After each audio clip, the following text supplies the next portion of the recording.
वैद्य जी, मेरी माँ को क्या हुआ है? बताइए ना वैद्य जी, बोलिए ना, ये आंखें क्यों नहीं खोल रही हैं? मारुति, अब मैं अपने मुख से क्या कहूं कि महारानी अंजना अब अपने चेतना में वापस नहीं लौट सकती।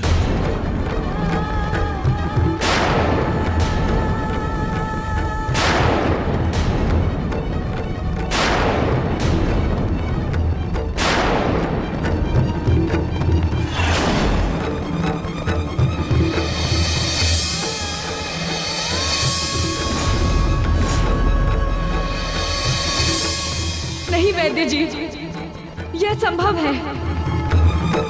ऐसा कदापि नहीं हो सकता, कदापि नहीं।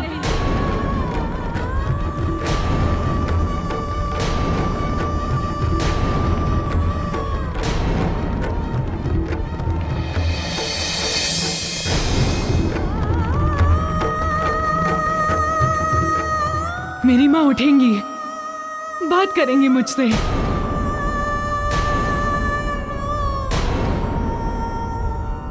मुझसे बोलेंगी, माँ उठो ना माँ, अपने नटखट चंचल पुत्र को एक बार देखो माँ। याद करो माँ, जब मैं आपको मेरे बालपन की चंचलता से रुष्ट कर दिया करता था। याद करो माँ, याद करो।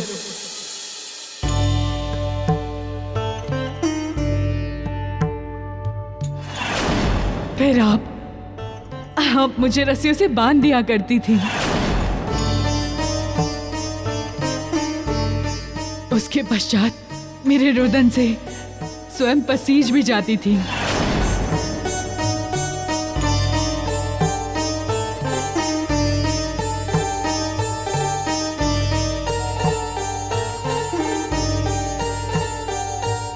माँ, याद करो मेरे नहीं खाने का हट।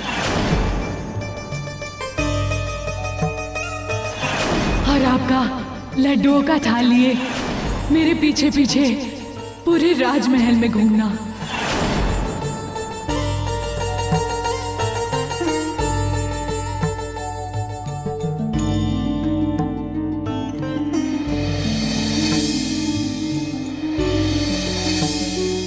पुल्लू का छुपी का खेल फिर नहीं खेलोगी माँ?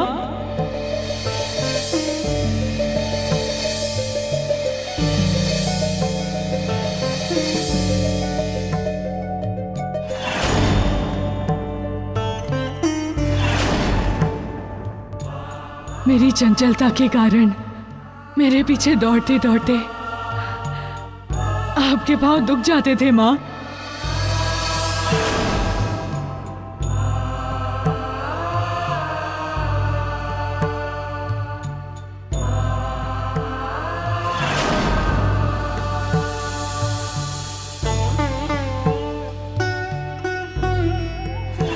और आज जब मेरा आपकी सेवा करने का अवसर आया, इन श्री चरणों को छूकर आशीर्वाद लेने का अवसर आया, तो आप माँ एक बार आंखें खोलो माँ, अपने पुत्र को देखो माँ। माँ मैं आपको तंग नहीं करूंगा माँ, मैं आपको कभी भी तंग नहीं करूंगा माँ।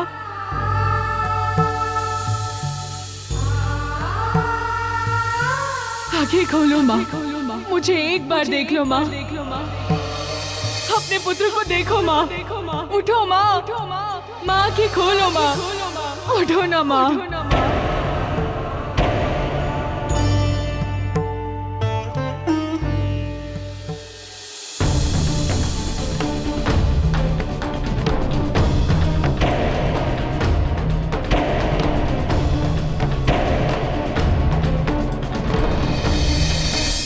माँ उठो ना माँ, माँ उठो ना। अपने पुत्र को एक बार देखो माँ, अपने पुत्र को एक बार देखो। आंखें खोलो माँ, अपने पुत्र को देखो माँ, अपने पुत्र को देखो। उठो ना माँ, अपने पुत्र को देखो माँ। माँ अपने पुत्र को देखो, एक बार आंखें खोलो माँ। माँ उठो ना माँ, आंखें खोलो ना माँ। अपने पुत्र को एक बार देखो माँ, अपने पुत्र को एक बार देखो। उठो ना माँ, अपने पुत्र को देखो माँ, अपने पुत्र को देखो, एक बार आंखें खोलो माँ। माँ उठो ना, खोलो माँ, अपने पुत्र को देखो माँ, अपने पुत्र को एक बार देखो माँ। उठो ना माँ, एक बार देखो, अपने पुत्र को देखो माँ। माँ उठो ना माँ, अपने पुत्र को देखो। उठो ना माँ, आगे खोलो माँ। पुत्र,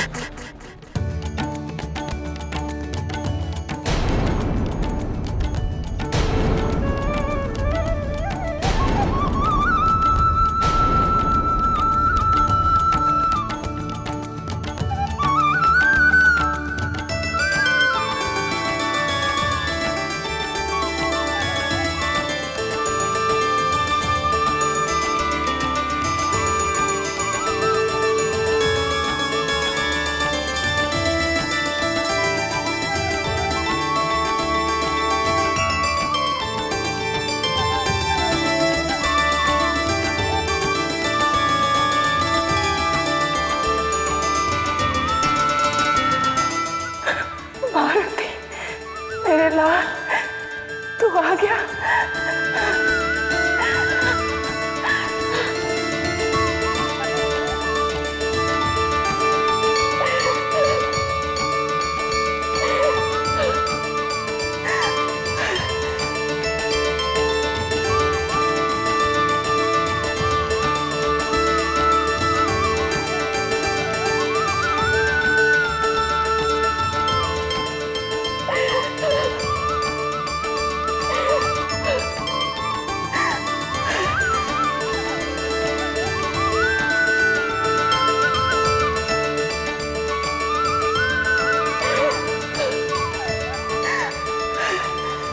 तेरे पिता कहाँ है? देवी अंजना, मैं यहाँ हूँ, यहाँ।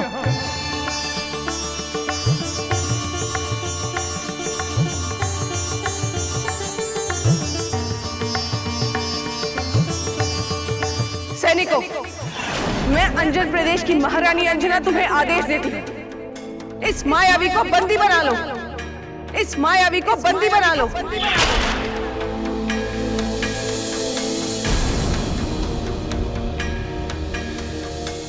अंजना, कह दो ये जो सब लोग कह रहे हैं वो मिथ्या है।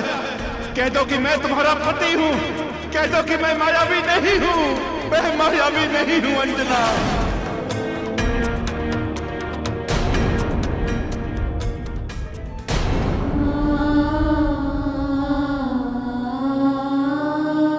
स्वामी, आपने मेरे कारण कितने कष्ट सहे, फिर भी वाणी में वही मधुरता।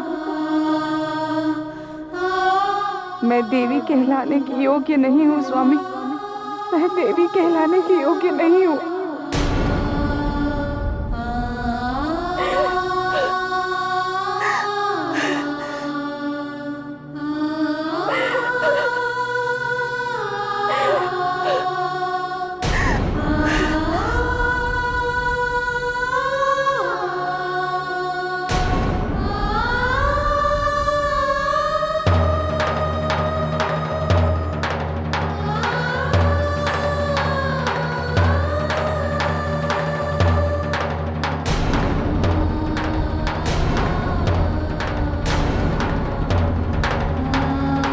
क्या बात है पुत्र? अंजना मुझे देखकर कक्ष से बाहर क्यों चली गई? पिताश्री, आपको ना पहचाने की आत्मग्लानि के कारण माँ कक्ष से बाहर चले गए। अपराध बोध के कारण माँ आपका सामना नहीं कर पाए पिताश्री। आत्मग्लानि क्यों? अपराध बोध कैसा? उनके अंतः में बैठे भाव को मैं दूर करूंगा। हाँ पिताश्री, ये केवल आप ही कर सकते हैं।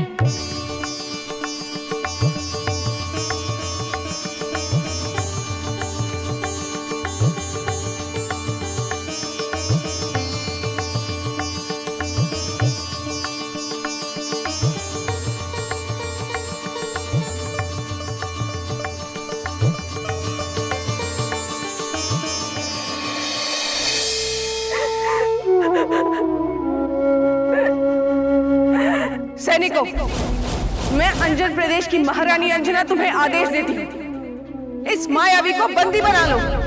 मैं मायावी नहीं हूँ, मैं मायावी नहीं हूँ, मैं मायावी नहीं हूँ।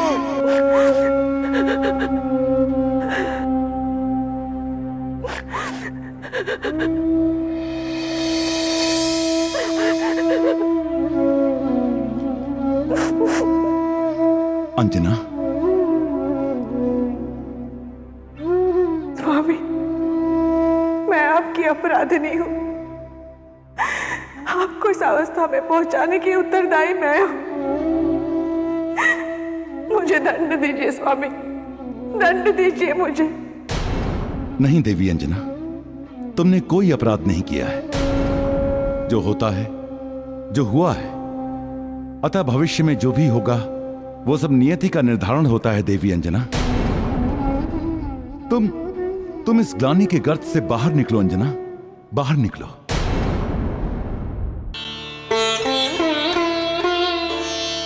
स्वामी, आपकी सहानुभूति के लिए मैं आपकी आभारी हूँ, किंतु मैं अपराधिनी हूँ। इससे बड़ा अपराध और क्या हो सकता है कि आपके बार बार कहने के बाद भी कि मैं मायावी नहीं हूँ, मैं केसरी हूँ, महाराज केसरी, आपका पति केसरी। मैंने आपकी बातों पर विश्वास नहीं किया। एक स्त्री अपने ही पति को ना पहचान पाए, मुझे तो अपने प्राण त्याग देने चाहिए। मेरे इस संदेह के कारण आपको कितनी यातनाएं झेलनी पड़ी स्वामी। कैसे भूल जाऊं अपने अतीत में किए हुए इस कृत्य को, मैं कैसे भूल जाऊं स्वामी। मेरे इस पाप का प्रायश्चित तब होगा जब आप मुझे अपने हाथों से दंड दें। कठोर यातना दीजिए मुझे स्वामी, मुझे दंड दीजिए, दंड दीजिए।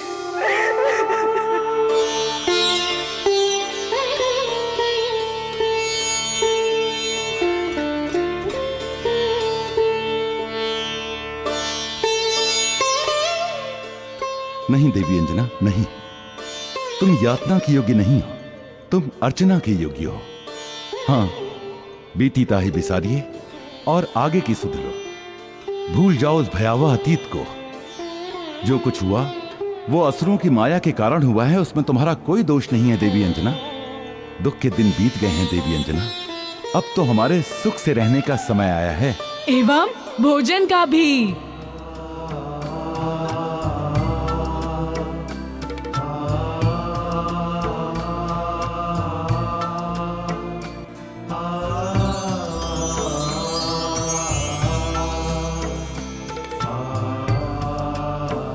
मारुति,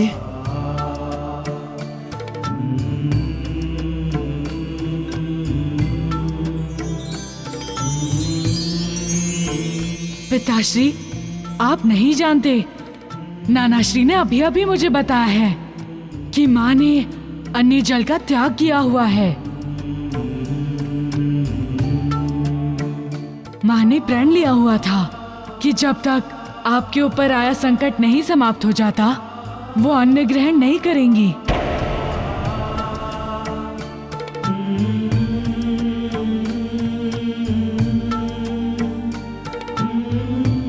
किंतु अभी तो सारे संकट समाप्त हो गए, इसलिए अभी मैं अपने हाथों से आप दोनों को भोजन कराऊंगा।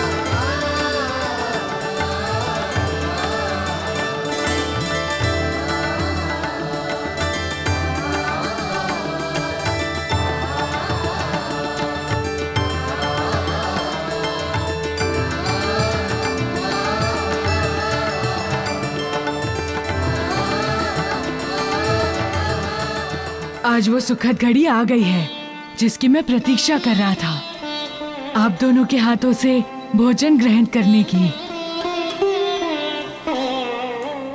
मारुति, अब तो तू हमें छोड़कर कहीं नहीं जाएगा ना? नहीं माँ, अब मैं कहीं नहीं जाऊंगा। मैंने अपनी शिक्षा पूर्ण कर ली है। गुरु सूर्यदेव के आदेश पर अब मैं आप लोगों के साथ यही अंजन प्रदेश में ही रहूंगा। मेरे लाल, अब तू हमें छोड़कर कहीं मत जाना, यही रहना हमारे साथ।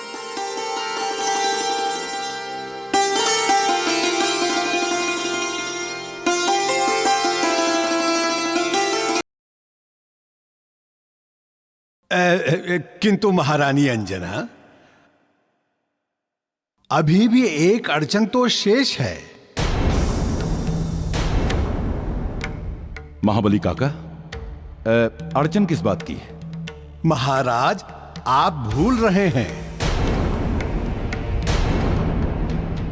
जब आप मारुति को सूर्य लोक में शिक्षा ग्रहण करने हेतु भेज रहे थे तो उपनयन संस्कार करके पुत्र पद से त्याग करके सूर्य देव को सौंपा था, तथा अब आपको मारुति का संवर्तन संस्कार करके पुनः पुत्र रूप में स्वीकार करना होगा। और जब तक आप संवर्तन संस्कार नहीं करेंगे तब तक मारुति पुत्र रूप में आपके साथ नहीं रह सकता है। हाँ महाबली काका, आपने उचित कहा। सर्वप्रथम हम अपने मारुति का संवर्तन संस्कार करेंगे। आप संवर्तन संस्कार की पूर्ण विधि व्यवस्था कीजिए।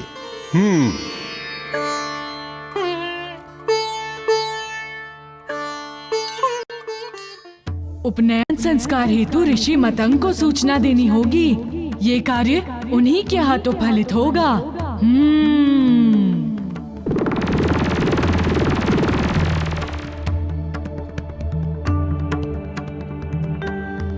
प्रभु,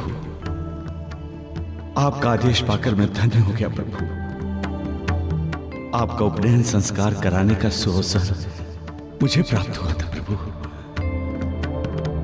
और आज आपका संवर्तन संस्कार कराने का सुअवसर भी मुझे ही प्राप्त हो रहा है। जीवन की इससे बड़ी सार्थकता और क्या हो सकती है प्रभु। मैं आ रहा हूं प्रभु, मैं अति शीघ्र आ रहा हूं। इसके साथ ही आपके दर्शन की अभिलाषा भी पूरी हो जाएगी प्रभु।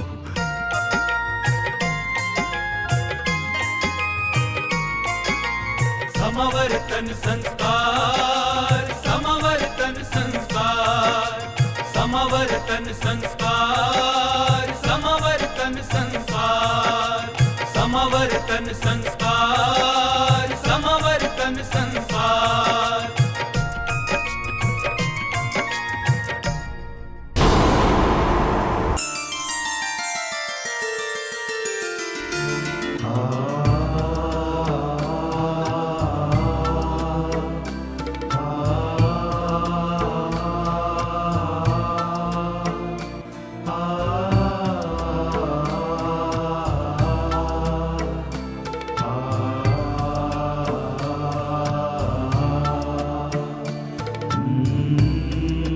आपने उचित कहा।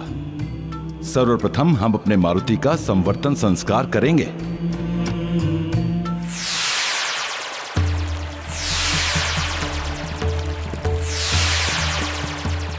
नारायण नारायण।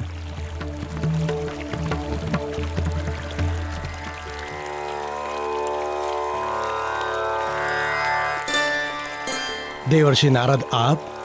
ऋषि मतंग, जब से मुझे ये ज्ञात हुआ कि आप प्रभु हनुमान का समावर्तन संस्कार कराने जा रहे हैं, तब से उस शुभ अवसर में सम्मिलित होने की मेरी भीतर की मेरी इच्छा और बलवती हो गई। इसलिए यदि आप अपनी सहमति एवं अनुमति दें तो क्या हम सब आपके साथ अंजन प्रदेश चलें? देवर्षि, आप अवश्य चलें। भला इसमें मुझे क्या आपत्ति हो सकती है? आपको देखकर प्रभु बहुत प्रसन्न होंगे। धन्यवाद ऋषिवर, धन्यवाद। नारायण नारायण।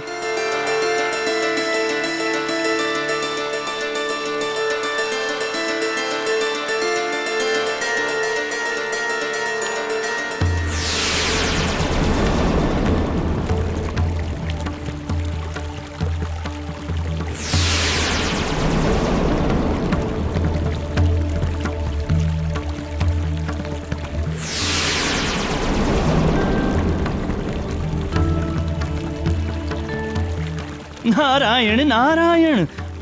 अब तो अंजन प्रदेश में चहुदिस प्रसन्नता ही प्रसन्नता होगी।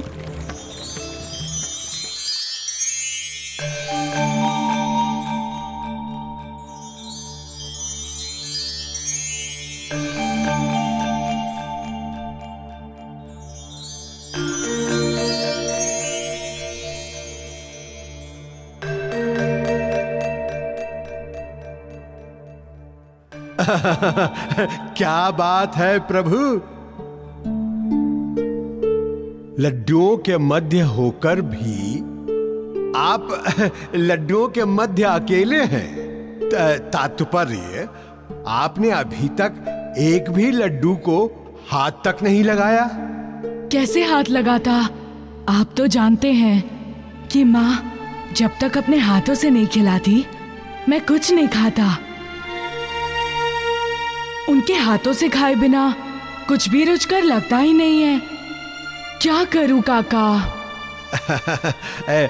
प्रभु, संभवतः माता ये सोच रही होंगी कि अब तो मारुति बड़ा हो गया है, स्वयं ही लड्डू खा लेगा, फिर अपने हाथों से खिलाने की क्या आवश्यकता। काका, पुत्र कितना बड़ा क्यों ना हो जाए, किंतु माँ के लिए सदैव नन्हा रहता है। हालांकि ये भी सत्य है कि माँ जहाँ कहीं भी होंगी मुझे अवश्य ढूंढ रही होंगी। मारुति,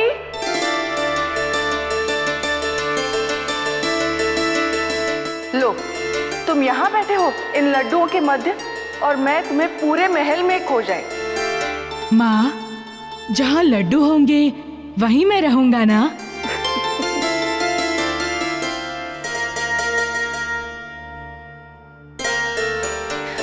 वो तो अच्छी बात है, किंतु तुमने एक भी लड्डू खाया क्यों नहीं? कैसे खाता? क्यों? अपने हाथ से खिलाएंगी तभी तो खाऊंगा।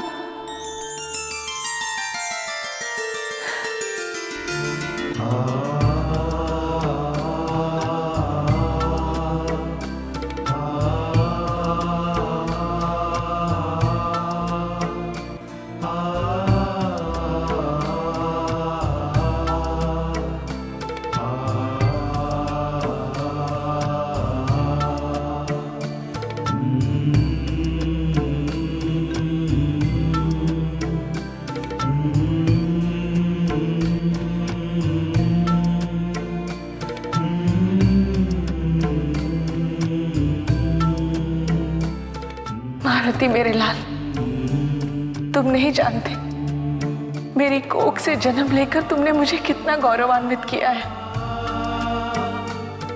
मैं धन्य हो गई मेरे पुत्र, धन्य हो गई।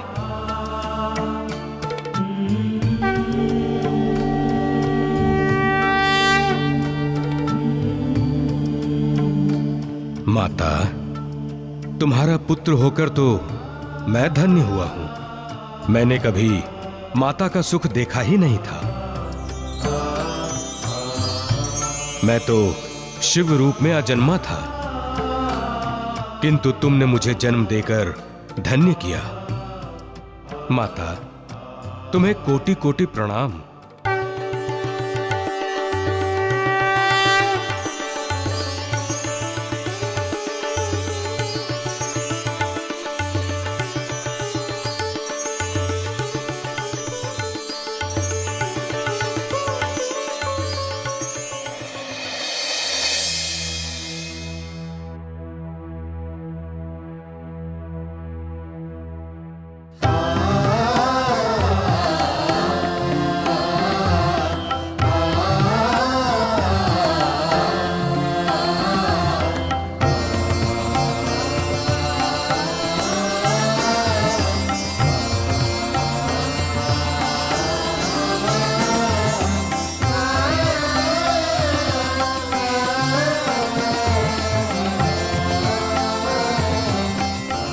पधारिए ऋषिवर, आइए आइए।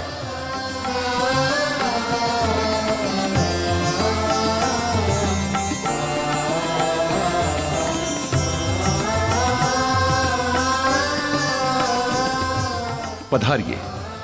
अंजन प्रदेश में आपका हार्दिक स्वागत है। आसन ग्रहण कीजिए ऋषिवर।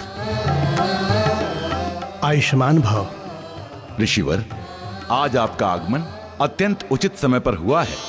हमारे मारुति का उपनयन संस्कार आप ही ने तो किया था। अब संवर्तन संस्कार के समय आप स्वयं उपस्थित भी हैं।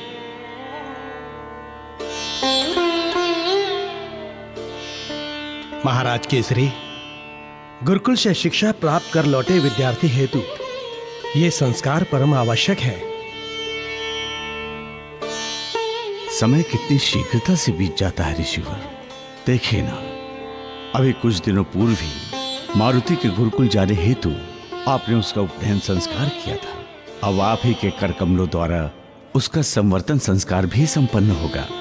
ये तो मेरा सौभाग्य होगा कुंजर जी।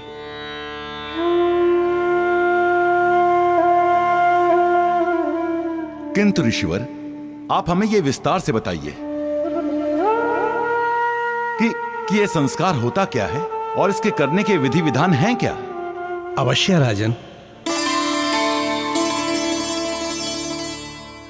इस संस्कार का उद्देश्य यह है कि जब शिष्य गुरु के यहां से वेदों का अध्ययन कर उन वेदों में लिपिबद्ध समस्त ज्ञान को प्राप्त कर तथा ब्रह्म तेज से युक्त होकर अपने गृह लौटता है तो गृहस्थ आश्रम में पुनः प्रवेश हेतु उसका संवर्तन संस्कार किया जाता है। इस संस्कार के बिना शिष्य गृहस्थ जीवन में पुनः प्रवेश नहीं कर सकता। ऋषिवर, इस संस्कार को करने की विधि क्या है? इस संस्कार में सबसे पहले गुरु के यहाँ से शिक्षा प्राप्त कर लौटे शिष्य को दुग्ध एवं जल से स्नान कराया जाता है। तत्पश्चात 8 अलग अलग कलशों में भरे हुए शुद्ध जल से स्नान कराकर उसे शुद्ध कराते हैं। तत्पश्चात यज्ञ वेदी पर बिठाकर आम्र पल्लवों के माध्यम से जल मार्जन कराकर उसका स्वागत किया जाता है। तत्पश्चात योग्य ऋषि एवं गुरु द्वारा शिष्य को पूर्वाभिमुख बिठाकर उसके हाथों मंत्रोच्चार के साथ हवन कुंड में समस्त देवताओं के लिए आहुति डलवाई जाती है। बालक के माता पिता गुरु से आज्ञा लेकर उसे गृहस्थ जीवन के वस्त्र एवं अन्य सामग्रियां भेंट करते हैं और गृहस्थ जीवन में प्रवेश हेतु उसका स्वागत करते हैं। तत्पश्चात माता अपने हाथों पुत्र को अंजन लगाती है और नए वस्त्र आदि धारण करवाती है। तब बालक को दर्पण में उसका मुख दिखलाया जाता है।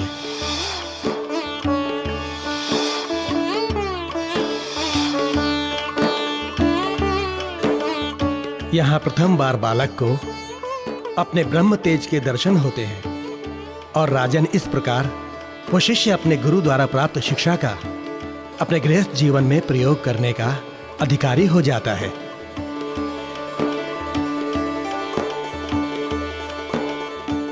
ब्राह्मण कुमार, ऋषिवर के कहे अनुसार हमें इस संस्कार की तैयारियां करनी होंगी। आप चिंता ना करें राजन, ये ब्राह्मण कुमार आपका सहयोग करने के लिए ही यहाँ आए हैं। जी राजन, आप निश्चिंत रहें, किंतु प्रभु अब तक दिखाई नहीं दिए।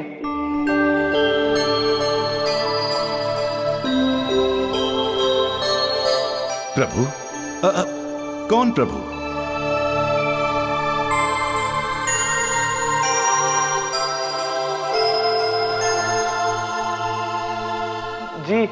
जी वो मेरा तात्पर्य था कि मारुति अभी तक दिखे नहीं।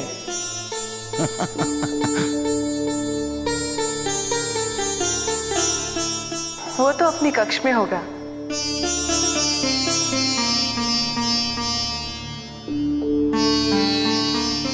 भावावेश पर नियंत्रण रखिए।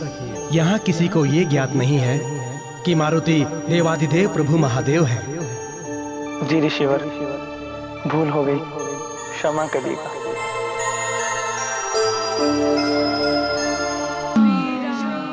श्री राम, श्री राम, श्री राम, श्री राम, श्री राम, श्री राम, श्री राम, श्री राम।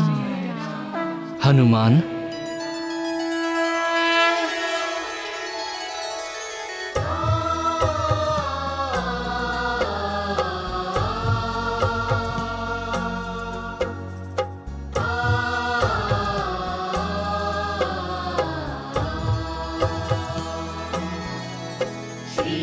क्या बात है? आज तुम अत्यंत प्रश्नाकुल प्रतीत हो रहे हो। प्रभु, मेरे आदि एवं अंत दोनों आप ही तो हैं। मैं तो इस संसार में आप ही के लिए आया हूँ,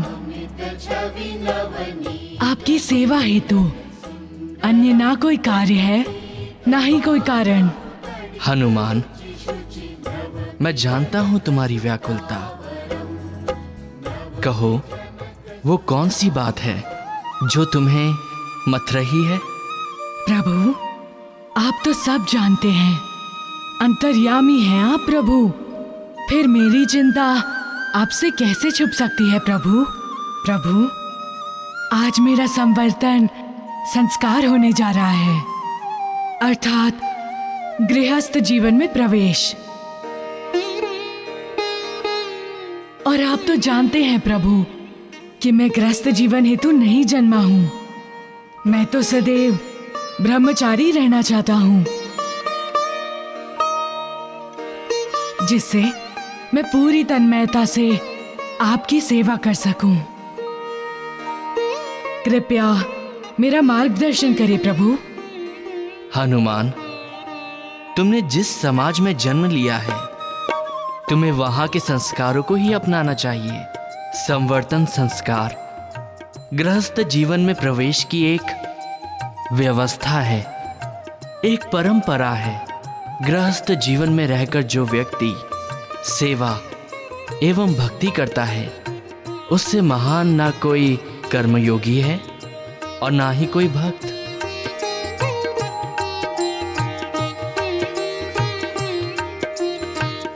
प्रभु, मैं आपका आशय समझ गया, किंतु मैं इस संसार में आपकी सेवा अर्थ आया हूं और आपकी सेवा में ही रहूंगा प्रभु।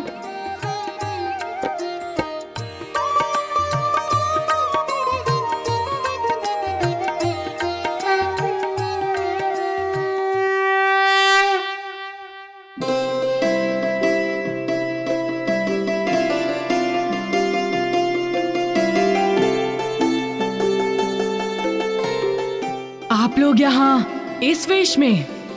प्रभु, आपके दर्शन की अभिलाषा को मन में रोक नहीं पाया, इसीलिए वेश बदलकर ऋषि मतंग के साथ आपके समावर्तन संस्कार में सम्मिलित होने आ गया। प्रभु,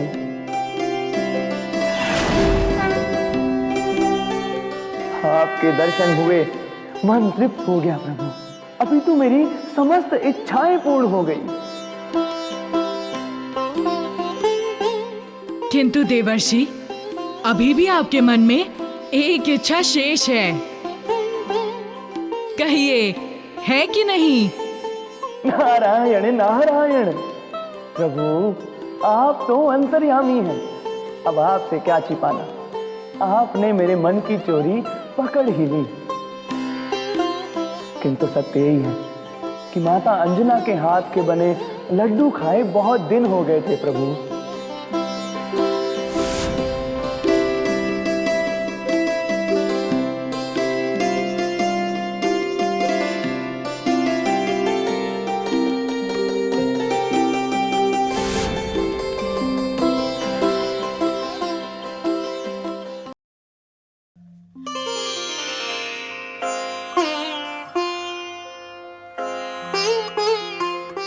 आप लोग यहाँ?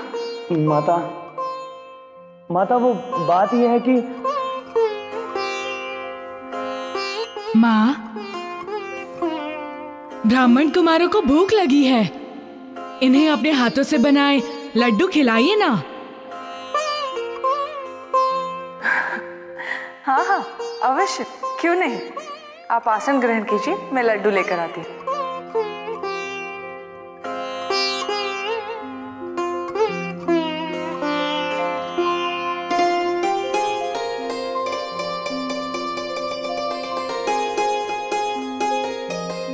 आप लड्डू खाइए, मैं आती हूँ।